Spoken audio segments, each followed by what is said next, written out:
Hello, everyone, and welcome to another episode of Windows 365 Hands-On. Today, focusing on Windows 365 Frontline Shared mode. My name is Ola Ström. I'm a Swedish MVP within Windows 365, and I brought with me to this session. My name is Dominiek Verham. I'm a Dutch Windows 365 MVP, and together, of course, we are representing the Windows 365 community. So, Ola, it's actually been a while since the last Yeah, session was recorded. So, it was high time that we actually picked something up, and what better than to discuss the new Windows 365 Frontline Shared mode? exactly. It's hot off the process from Ignite, which is a great addition to the Windows 365 family. You prepared an awesome slide about this, Dominic, that you also put in your blog post about this. Maybe we should have a look at that, just see how we can position this into the whole Windows 365 family or licensing SKUs to get us Yeah, started a little bit. definitely. I'll just share my screen. So this is actually a slide that I prepared for my blog, as Ola mentioned, and it's just meant as a really quick recap. Where does it fit in? Because we already have Windows 365 Business, and that's just simplicity at its finest. So it is intended if you don't have a lot of technical needs that need to be met. So no Azure network connection to connect to corporate networks that already exist. And it all boils down to it's a per user license, and you get a dedicated cloud PC for your user to work with. So, on the other hand, there's Windows 365 Enterprise, and that is suited for larger companies, but actually all companies, if you want to make use of all the integrations that Windows 365 has to offer. So, Microsoft Intune, of course, is really great to manage your cloud PC with. And you can also configure something that's called an Azure Network Connection to connect to your existing corporate network. Again, you license it by get a per user license, per user per month, per user per year. It's all possible. And it will give you a personal cloud PC to work with. So, and up until now, we only had one mode in Windows 365 Frontline. So that was called the dedicated mode. And in short, what happens there is you add one license and it'll give you 3 cloud PCs that are turned off, and you get one connection to connect to the backend. And what happens there is you kind of step away from the per user per month licensing model, but you go to a sort of a concurrency based licensing. So if you have a company who has 300 users, but they are working in shifts, and you only have a concurrency of 100 users or something like that, then Frontline dedicated mode is a really good option for you, because 100 licenses will actually give you just that 100 connections to Windows 365, and they'll give you 300 cloud PCs.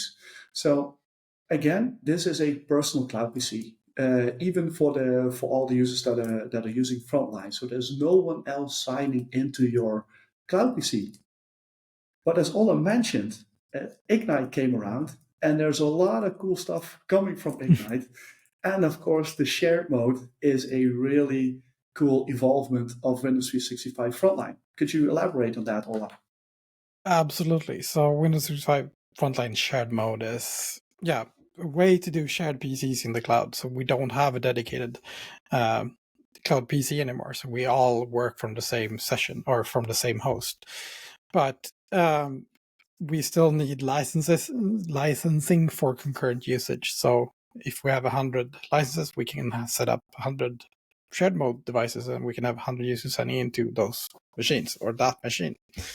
So it's more meant for short-term use, or shorter period, maybe we should say, when you sign into like a sales station or an administration unit or something like that, to do more task-based work rather than working from it as your everyday driver. So the actual cloud PC is shared between the users, so we don't turn our PC off and I check out mine while Dominic checks out his out. We're working from the same one, but we can't use it at the same time. So the main difference between the Frontline dedicated and the Frontline shared is actually that the Cloud PC remains powered on at all times. It's not as the dedicated one that powers down when I sign off the session. So this is on at all the time, which gives us some benefits, absolutely. So that's kind of the main difference at the moment. And it's also worth pointing out that shared mode is still in preview, and it's supposedly to be launched in general availability during next year, during 2025. So that's something to look forward to. But should we just jump straight into Intune and have a look at how we do things, Dominic? Yeah, that sounds good. I'll just go to Intune. This is my demo environment. And it might not surprise you, but configuring your shared frontline cloud PCs happens in a provisioning policy. And as you can see, I already got one signed up, but I'll just walk you through configuring the provisioning policy. So let's just give it a name, shared frontline cloud PCs.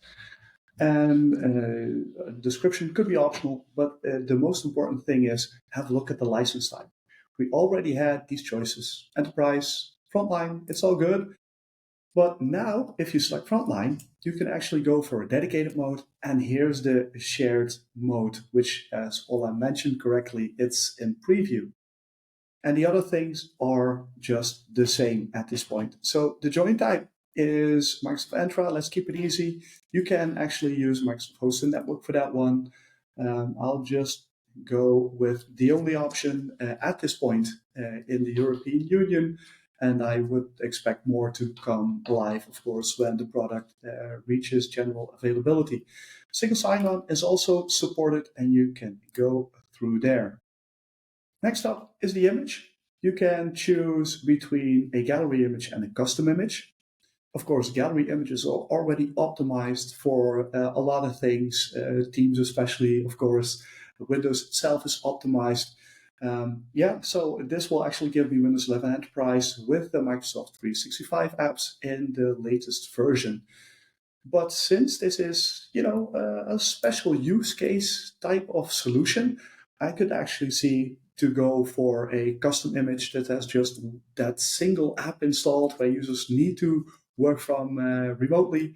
So that would be something that I would see in the future as well. Continue on, this will bring us to the Windows settings. Which language do you want Windows to have? So I'll just keep this one in English. And if you want, you can use the Cloud PC device name template. So what you could do if you want to really distinguish really easily between enterprise cloud PCs and frontline cloud PCs is use something like CPC-E for enterprise, F for frontline, or just keep it a name the same. That's for all the cloud PCs. So I'll just keep it out for now. And we can also use scope tags. And I think Ola has a really great way of elaborating on what scope tags actually are.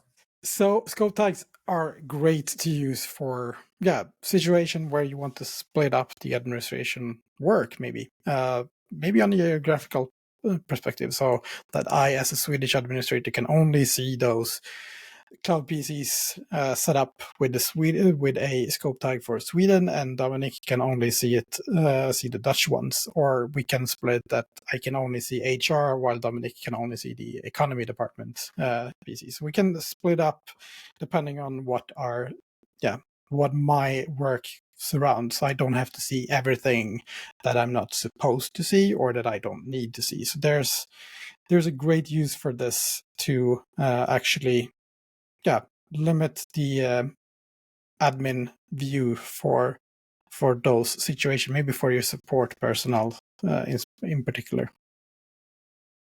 But for this demo, let's just skip it and move on, because it's just you and me in this one.